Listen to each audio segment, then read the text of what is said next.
And now, from beyond our dimension, this is the JeffMara podcast. Here's Jeff. My guest is James Taylor, who was struck by lightning and had a near-death experience. James, thanks for joining us and welcome. Thank you for having me, Jeff. I appreciate this very, very much. And I would like to start by following those old traditional protocols that my grandpa had said that we do when we do this kind of work. We're doing things like we're doing here today. And so they call it now, and here in Canada, they say it's called land acknowledgement. It's a big thing that's going on. It's like the new buzzword. And but growing up, Grandpa said that these words, these things, you wake up and you be grateful. You just wake up and say, I'm so grateful to be in this house. I'm so grateful to be in for my family. I'm grateful for my wife, my kids. Grateful for my brothers and my sisters. I'm grateful to be walking the lands that people walked on before me. Simply just talking from your heart, being grateful in the morning. But everybody wants it to be this perfect English way of acknowledging territory. But what I do is I do that in my own language. And I say, Chimigwa Chlakongan, Seknu, Anishtuyad, Nishtuygan, Kishtandayan, Ani, Mina Bojo, Mende Wasmo, Nadishnikas, Mishagish Gigmang Anishna back with this Donjba, and the Gig Dodam, Ogichata, Mendewan Mishkiki Nini. And Kinap Kawagan Nadoa. Mukwaminado, Chidmominado, Ganoja Menado. Nish and Dishnikas, Nadeyu, 6 Knessetisipi Moen, the Mopamansoin. I just basically said thank you to the people that call these territories home here on Vancouver Island, on South Island, where I'm residing currently. I said thank you for allowing me to be in your territory, to call your territory home and to work and play with you here in a good way. But because there's no direct translations of the First Nations language to the English language, that also means thank you for allowing me to be here, to be mad with you, to cry with you, to get mad at you and for you to get mad at me, for us to sit here and to cry together, but to be in these lands that you've called home for all these years. And I said, hello and welcome. Nandishnikas, my name or who I am. My Ojibwe name is Kind Lightning, Gentle Lightning, Children's Lightning, or Healing Lightning. Depending on the context will depend on what my name means and how we use that. And that name, Gentle Lightning, was gifted to me at 8 months old when I got struck by lightning my first time and survived. And reminded again in 2003 when I was struck my second time. I don't remember that story of what happened when I was a baby because, well, I was just 8 months old and we don't carry a lot of memory from that time. But I do remember what happened in 2003, that moment from when I left here until I went to the edge of what we all become and was allowed to come back here again. Mishagish Kigmang Anishnabak, worth is Donjba, where I'm from, where I call home. There's a place in southeastern Ontario, northeast of Toronto, called the Kawarthas.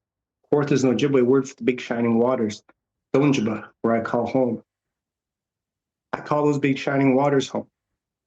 But it's more than that. It means I have a responsibility to those big shining waters, the lakes, the rivers, the streams, the plants, the animals, and all the sacred stories and ceremonies that are written throughout those sacred caves that are all throughout the Kawarthas. I was brought up in a time that it was illegal for my people to share the things that they shared with me. I was born in a time when, even as babies, we couldn't dance in things that were called powwows or gatherings or celebrations because it was illegal. So every time my people came, or every time my aunties and uncles came, they always told me, be quiet. We'd go in the woods or we'd go in the rice paddies. Be quiet, sit still. Nick has on a bin, mud bin. Sit down, be quiet, behave yourself. It wasn't until I got to university and studied at Trent University that I realized that prior to 1982, it was illegal for First Nations people in Canada to share our culture. It was only after being rewritten to the Canadian Constitution that we're able to share openly because our rights were recognized as people, as citizens of Canada. And therefore, those rights being recognized, our rights to be who we are, were protected. But mind you, as you said, the Canadian government, they call me James Taylor. And the same Canadian government will tell you that from Curve Lake First Nation. My pop always said, Menede Wasmon and Dishnakats. You're kind lightning, you're gentle lightning. Mishagish Gigmang Anishnabak, worth is Donjba. Your language speaks to the responsibilities of the place you call home. When I'm teaching and I tell our stories, I share our stuff with the people. I wonder why it was illegal. And even these teachers, my fellow teachers, my coworkers, they said, oh my goodness, that is such a beautiful story. And you couldn't even tell that story. It's like, no, but I can now. And Papa said, sit down and behave yourself and be quiet. Because when you get older, you can be as loud as you want and you can tell everybody. Because our stories only become our stories after you tell our stories. It wasn't that he said, just tell the Ojibwe people, or just tell the people from Curve Lake, or just tell these people, or just tell these people, and don't tell these ones, don't tell that one. He never said that. He says, we need to hear these stories. And that's the piece that's missing. Everyone living on this continent, the Americas, thinking that it's how we live. We don't live on, we're supposed to live with. And once we understand about living with, all that stuff, climate change, all that stuff will change. Because we have to go back to our first climate, that one right here. We worry about this one and we get this one all feeling good and the climate's good inside. And it goes out around us. When everyone around us is good, our families, those people, they have all that goodness, then they'll stretch out again the same way that those waves ripple out when you throw the pebble in the water. It ripples out. All that goodness will ripple out as well. I'm guided by three animal spirits. Makwa Minido, Chidimo Minido, Ganoja Minido. Makwa is bear. Bears are first to learn what those plants and things were to help the Anishinaabe people, to help we say Juram the Anishinaabe, small fragile ones. He taught that knowledge to Nanabush, the Wienabojo, our first being, who then taught it to us, the Juram the Anishinaabe, human beings, small fragile ones. The second animal spirit I have is called a Chidimo. It's a squirrel, nowhere near as big as the bear, really small. But he's just as important as that bear. He has a big responsibility himself. He goes and digs up holes and seeds and puts his little nuts and acorns in there and he buries them up. And people tell you, oh, he just goes, he eats those later. He just digs them up when he gets hungry. Put your food inside the ground, it's going to get wet, it's going to get moist, it's going to get nasty. But that little squirrel, he will not eat those nuts that come out of the ground. He leaves them in the ground for a very specific reason. He wants his future generations to enjoy the housing that he has. He wants those future generations to enjoy the food that he eats. He'll never benefit from that tree or that plant that he puts in there. He puts it in there hoping that his future generations are taken care of, part of his responsibility. The third animal spirit I have is called the Ganoja. In our language, that means leader of our Thunder Lodge. If you get struck by lightning like I did as a child, when you do your coming of age ceremony, you go sit by the water and you wait for that big fish. You gotta sit quiet and sit still. If you sit there and sit quiet and sit still and that fish comes up and swims in front of you, they'll just sit there. As long as you sit there and you let them away, you're going to have a dream or you're going to have a message. And those elders, those people out there around you, maybe your grandma, grandpa, or the other elders in community, they'll ask you what happened. They'll ask you those dreams. They'll interpret that for you so you understand your responsibilities. Because maybe you're the one that's bringing a new ceremony. In the Asian Indigenous cause in the day, I am lucky enough to carry the responsibility of a second First Nations name. It's not Anishinaabe, the Ojibwe language that I speak. It's not Nuu-chah-nulth, Chothan, or Halkomedan, what they speak here in South Island on Vancouver Island, where I currently reside. But it's the Siksika Nisatissipi, the Siksika Nation of the Blackfoot Confederacy. August 2002, my sister got sick with stage 4 terminal cancer. They called all the family together and told us what was happening. And our sister was a fighter, decided she was going to fight. She wasn't going to just lay down and say this is over. I quit drinking November 20th of 2002. So I was 6 months clean, sober before I got struck by lightning the second time in my life. And so May long weekend after she went through all the treatments, my sister said, go home, bro, and feel better. I said, you've done a lot of work. And at that point, while she was going through her chemo and radiation treatments, my sister, she craved fresh fish from home. So for 6 months, I hitchhiked back and forth from Toronto to the res to make sure that she had fresh fish every day, because as long as she could eat, she'd be strong to get through this. But she, over that time,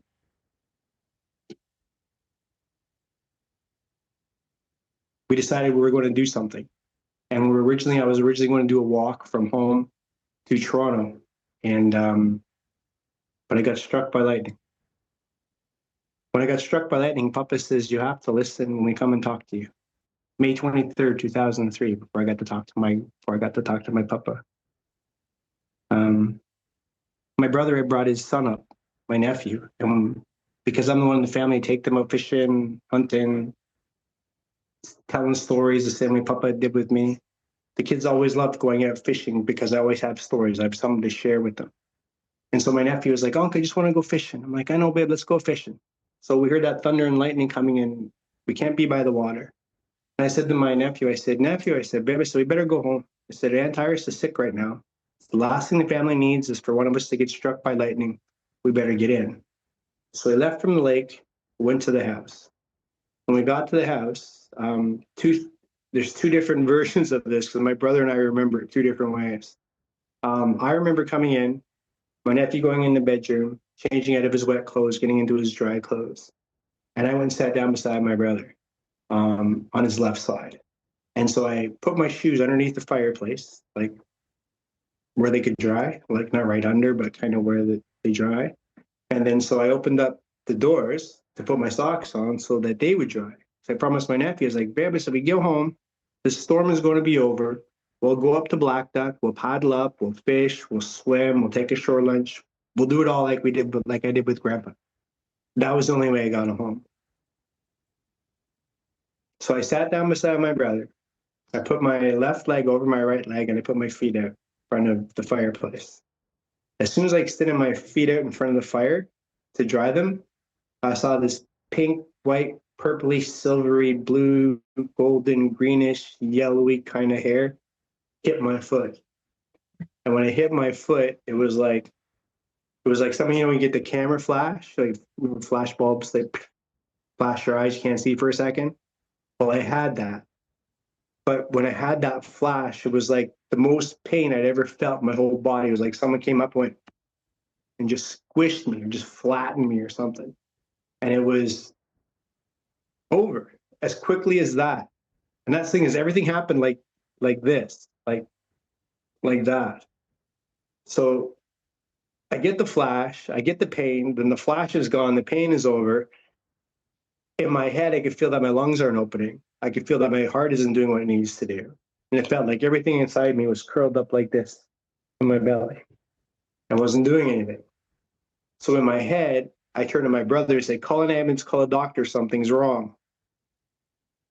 My brother has not completely different. He says he saw me come in, saw me sit down, put my shoes in, open up the doors to the fireplace, put my socks on, stretch out. He said he saw the lightning come out and hit me. He said, when the lightning hit me, he said, bro, did you just get struck by lightning? He said, I giggled, I grabbed my chest, and I fell over. Not how I remember it at all. Now, when I fell over, apparently, another bolt of lightning had came out of the fireplace again. And you see there's another mark on the bottom of my foot where it entered my body again. My brother said I'd stiffened up and I lost my shirt. Like everything just kind of blew off me. And so now he doesn't know what to do. He apparently said he picked me up from in front of the fireplace and took me in the middle of the living room and dropped me on the floor. He said, I didn't know what else to do. I just didn't want to see you get struck by lightning again. You just got twice in front of me. I don't remember that second, I don't remember that part. That's what my brother had said happened. Because in my head, when I said to my brother, call an ambulance, call a doctor, something is wrong, my head tells me, well, if I can't open my lungs, and if my heart isn't doing what it needs to do, this is it. For sakes, this is it. This is how I go. Like this is like this. For real. Are you freaking joking me? This is going on in my head. And when I had that realization, that's when it was like someone had grabbed me here and pulled me. I didn't see a tunnel. I didn't see a light at the end of the tunnel. I just felt like I was yanked. And the thing was, when I was yanked, I remember seeing my brother running, and my brother's like 6'5", 6'4", 6'5", 250, 300 pounds. He's a big man, big native boy, big Ojibwe, big Anishinaabe. And he's running and he's screaming like he's a 4 or 5-year-old, like he's just like little and he's scared. I've never heard my brother like that before. When I realized what I was seeing and that this is kind of it, all of a sudden, I was with my sister who was at the hospital, who promised me she'd let her other two sisters go with her to get the results from how the chemo and the radiation were. But because my sister is so darn stubborn, she went herself. made my other two sisters stay at her house in her kitchen, and I was with them too with their conversation. I heard what the doctor said to my sister Iris. I didn't see her as linear as we are here, but I could hear it and feel it at that exact same time. And at that exact same time, I was with my two sisters who were having their own conversation with everything that was happening with my sister at the hospital. And this was my nephew who was at work. He worked for the TDSB, the Toronto District School Board. I was with him at the high school that he was at. I was with my other sister who was down in Texas at the time. I was everywhere all at once. And when I realized that, that's when my mom came across, or our mom came across. Our mom has been gone for a very, very long time. I was a teenager when she left. Diabetes is what took her. And so she came across first, and not linear, but I knew it was my mom because I could smell her and I could feel her. And she says, don't be scared. You're not staying. Grandpa's coming to see you. And when she said that, my first thought was, I'm in trouble. Grandpa's gonna be so mad at me. I'm not doing anything I said I would do. And sure enough, he comes, what's the matter with you? He said, we come and talk to you. He says, you don't listen. You're not doing anything. That's what he said. If you want to come here, you pick up your bundle. You want to be around here, see all your grandkids, see all these ones surrounding you here. You do that work you said you do when you were small. It's so important that you share these things and you do this stuff. And so after he was kind of scolding me, it was like someone come and took this bucket of water, but it wasn't water. It was like energies or people. And it was like they poured it over me. And all I could feel it just rushing over my whole everything. But it wasn't water or energy. It was like 100,000 voices or 200,000 voices of people knowing that I wasn't staying, but had a message they wanted me to bring back so that when I met their loved one, they'd have this to tell them. I could tell them this or tell them that. And when that got to be overwhelming, you know, when we get overwhelmed, it's like it takes our breath away. Like we can't breathe because it gets to be so much. Well, when that was happening, and that is like all these energies of all these people, of all these messages, of all this stuff happening, it got so much that I went, I took a breath. And as I'm taking that breath, it was like there was a door. But it wasn't a door. I know I say a door, but it was just like the white opened into white, whiter white. And this grandma came through. And this grandma, she looked like Gladys Taylor from back home. Gladys Taylor from when I was small. She was one of those grandmas that carried so many beautiful teachings, so many beautiful stories, so many beautiful recipes and things that we use to help our people in that traditional way. And so she come in through the door first, that old grandma, and she put up her hand. She said, "Mud bins on the bin and Nick Amashomas and Nick Cash." She was saying, "Everyone sit down, be quiet. Grandpa's coming in to do work. Quiet down." And when she said that, that's when this older grandpa came through the doors, or came through that white. And he had these two canes that he was walking on. And as he got over to me, he leaned down on me. And he either leaned down or he laid on me, but he put his mouth, and I could hear him say, "Kapak diaz, yad." It's hard to go that way. It's a hard fight to go straight that way. You have to go straight that way because that's the good hard fight. That's the way to go. That's what that means. And so when he said that in my ear, as I'm feeling like that, I heard this woman, and she said, I've never had to deal with anybody that's been struck by lightning. I don't know what to do. And so I pulled the sheet off my face. I looked at her and I said, well, if I have a drink of water, I think I'll be okay. And she went white. You could see she had red hair and all these freckles, but you could see the color literally just draining from her. And she's looking at me and she's like, my name's Tiffany, but you call me Tiff. So if you let me hook you up to these things. We'll get you anything that you want. I was like, I just need water. I was so dry, right? I was just like ridiculously dry. So she puts the little measurement on my finger to read for the oxygen. It's not reading anything. She puts the arm cuff on my arm to get the blood pressure. It's not reading any pressure. So now she's sitting down. She's screaming, pull the bus over, which at that point, that's what threw me. I don't know what everything was, but at that moment, I was just with grandma and was with papa and mom, and I was fishing with my nephew, and there was all these things going on. And you're saying I'm on a bus, but it looks like an ambulance. Like, what the hell is going on, right? Like, and so finally, the ambulance pulled over to the side of the road, and the ambulance driver throws open the back doors, and I'm sitting there in the gurney or the little thing, the paramedic thingy there. And he goes on his radio. This is a whatever ambulance number. We're on Highway 28 on our way to Pine Ridge Medical. The victim doesn't appear to have. I don't know. The victim is awake and coherent. It's no longer a DOA. And when they said no longer a DOA, then I really lost my stuff. I'm like, no, like, what are you talking about? Dead on arrival? I'm not dead on arrival. I was just struck by lightning. I'm okay. Mom and was just here. Blah, blah, blah. And all this other stuff that was going on. And so when she finally gave me that water, let me tell you, that was the best drink of water of Dasani. That was the best Dasani I'd ever had in my whole life. I had to get a few little sips in there.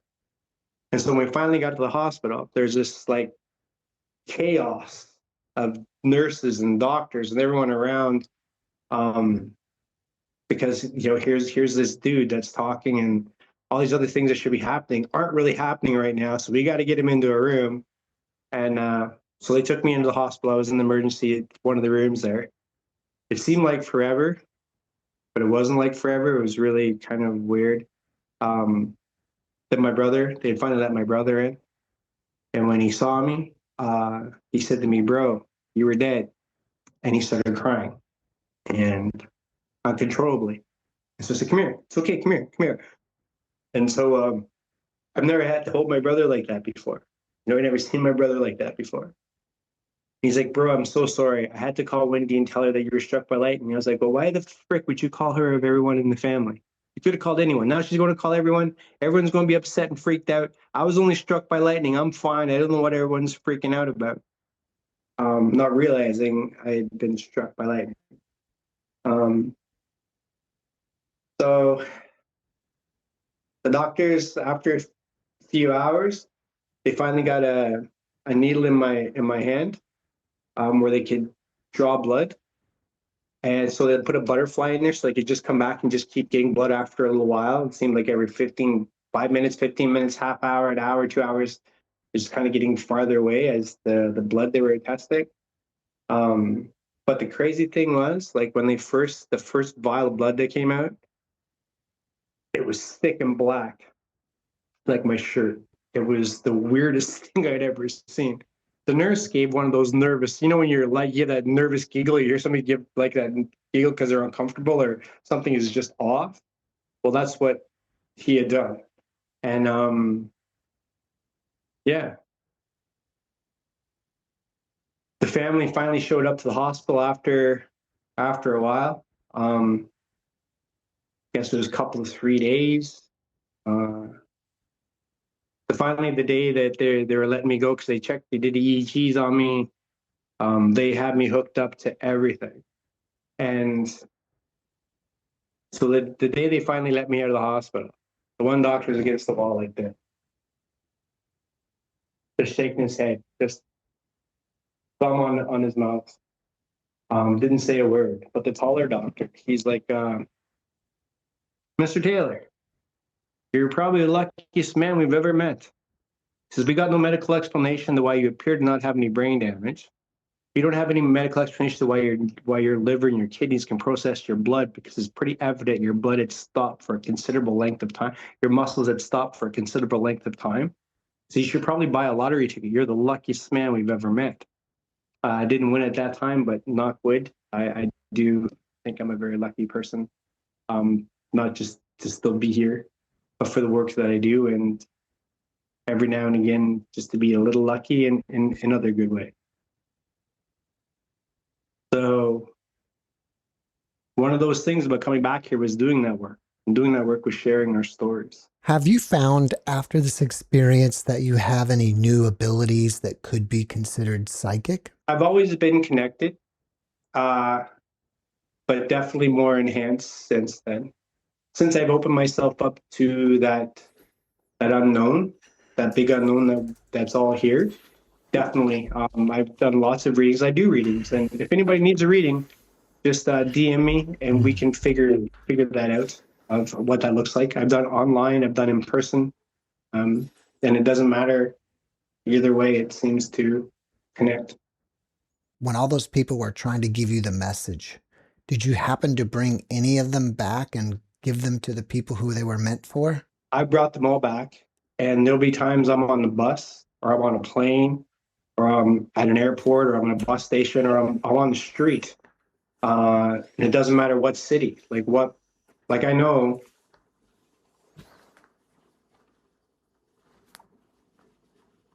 I just will be drawn to someone and say, hey, I have this message for you and I hope this makes sense to you. And they'll be like, yes, because I know that they know that that's where they come from. I never know when.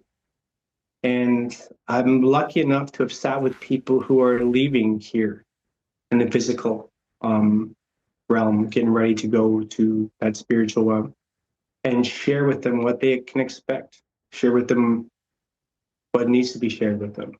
What is the native word for the realm of the other side, and how do you describe it in that language of what that is?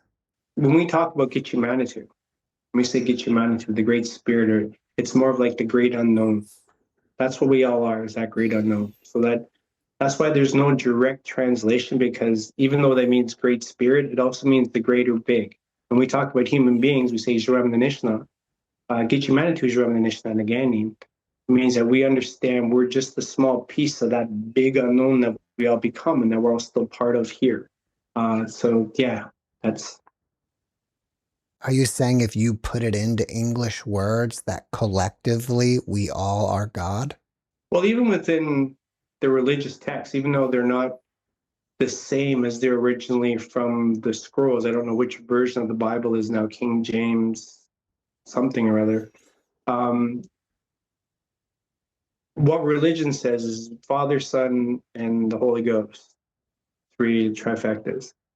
For us as Anishinaabe people, as First Nations people, we know it's the Father, Son, and the Holy Ghost.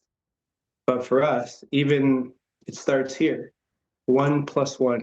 What is that? 2. Right. 2. No, it's not. 1 + 1 is 3. 1 + 1 will always be 3. So okay, we have one man, one woman, this child. 1 + 1 is 3. And we recognize that even in a religious text, all the first people that God had put down here, all those pictures of all the first people that were here, they all have belly buttons. If they're the first people, why do they have belly buttons? We only get belly buttons from having an umbilical cord attached to the mother. Now, Father, Son, and Holy Spirit, you can't have creation. When you have man and woman, then you have creation. So always have that 1, 2, 3, man, woman, child. That's the 3, and that's the importance. So it's Creator created us, and so we create here, and we can create havoc and we can create goodness. But that's our choice as human beings, that free will that He gave to us, or that they gave to us. When I tell our creation story, I go back and forth from man to woman through the whole story, the way Papa did. From Shomis, Nokomis, Grandpa, Grandma, so that it shows that it takes those two to create everything that we have, everything. And even when we leave here in our teachings, when we leave here, when we've learned what we need to do in the human experience and move into that spiritual realm, then we learn those other things that we need to learn in that realm before we move on again. Because what we don't realize, the thing that's not talked about here, is that Creator has a creator. And because we can't even understand that concept of creator here yet, once we get there and understand that, then we know we move on again, we move on again. And for us as Anishinaabe people, we say we write a book, this contract we have. These are the people I'm going to interact with in my life. These are the people that are going to hurt me. These are the ones that I'm going to hurt. This is where I'm going to cry. This is who I'm going to cry with. This is why I'm going to cry. This is all the good things I'm going to do in my life. This is my family. This is every chocolate bar I'm going to eat. This is every time I'm going to go to the bathroom. These are all the trips I'm going to go on. Once we do all that stuff, we make up that book, we take it to Creator, and we let her see it. And she'll tell us, oh, that's a beautiful plan. That's a beautiful, beautiful, even who our moms and dads are. Then we go off and go be our mom. We go come down here to be part of this existence. That's why even out here we talk about truth and reconciliation right now. We talk about the residential schools and those things of why the things that happen here up in Canada are slowly changing. We as First Nations people don't have anything to reconcile. We didn't do wrong. There's nothing that we did wrong. So we agree to all those things, say all that stuff. Like even right now, we say we're going to come here and these are the stories we're going to tell, and this is how things are going to get better for us. Because even our stories, we knew that it was going to be a hard time. We had, being Anishinaabe from where I'm from, we even have our stories of those people that came long before Columbus, long before Jacques Cartier, long before all those ones that landed on these shores. It talks about the Egyptian people that came that we traded with, talks about the Asian people we came and traded with, talks about the Nordic people that we came and traded with here. Some stayed, some went back. A lot stayed, and you can see the influence of the contacts we've had with the people that have come over here at those times.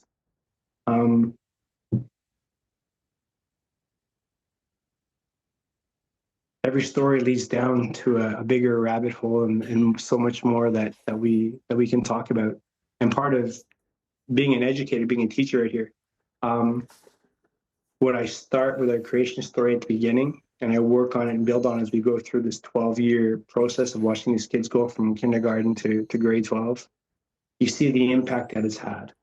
It's fascinating that you basically create a life plan. I don't know if you actually even call it a birth contract, but you create a plan before you come here, and then you review it with, I'm assuming, God, and it plays out. Because many of my guests talk about having a birth contract, and it's similar in a way, you know? Yeah. What people don't realize is that our way of learning, it might be older than Christianity and Catholicism and all these things, but all those ones that come back to that original way, it's the same. It's no different. Like when I was there, and I don't know if you're any other ND people have come in, but there's no separation of, oh, well, the Christians will be here, the Catholics will be over here, and the Hindus will be over there, and the Buddhas are going to be over here. Everything was there. Everything that leaves here, even the essence of when those leaves grow. There's no more needing to want for an answer because we already know them and we accept them. And once we accept them, that's a whole other thing. It's like the most beautiful song that we haven't sung, but we hear it all the time. It's the most beautiful color that brings so much goodness that it's just not painted yet because it's a piece of all those colors. It's like that lightning color, but all at once. I noticed that you also referenced God as a she, if I'm correct about that. Why? Because for us, creation isn't man and it isn't woman. I've been referring to it as both, get you man who is both, because in order for us to have creation, there has to be male and female. Female carries a creation, but she doesn't put it in there by herself. It takes that partnership. Even with us as Anishinaabe, our Anishinaabe Moyne, our Ojibwe language that we speak, when we don't have a word that says husband or wife, we have a word that's Kwichiwagan, and that means the person I'll walk through life with. The goodness, the badness, the great, the laughs, the tears, all those things. So if truly even in the book, your books, that Bible, it says you're supposed to be made in their image. Well, not all of us are men. Not all of us are women. We need both of that to have creation. So God isn't male or female, but it's both male and female because you need that to create. 1 + 1 is 3. While you were on the other side, did you happen to see or contact any non-human beings, like beings from other realms? See, that's the part of it all. When we look at creation, we have to look beyond our own eyes, beyond everything we see. Because Creator didn't just create the human beings. Creator created all things, everything that we see, every star, every dust, every speck. And within that, those creations that are within those things as well, that could be beyond what we can even understand. Because even in that speck of dust, we're a speck of dust when people look at us from way at the other side. And look at how much of us are here. Creator is so vast and so powerful and so being of everything that when you feel it, you understand it all. So yeah, there's everything that's been, that was, and will be. From what you've said, to me it appears that you don't reincarnate. You move on and go somewhere else after this life. Is that correct? Unless your agreement was to reincarnate.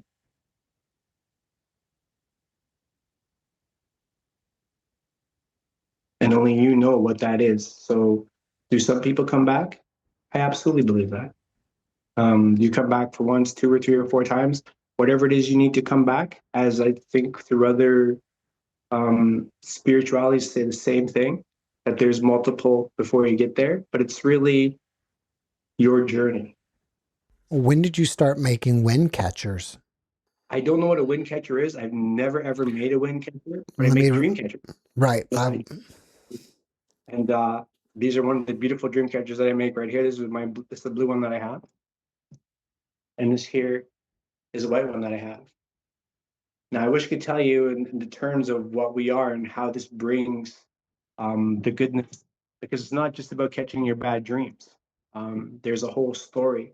And those that do reach out, that would love to purchase one of these, I am currently selling these to raise enough money to make more. You also teach Reiki as well, right? I do teach that and how it was taught to my Reiki master, Wanya Tuan. Wanya Tuan, Rebecca Hay. Yeah.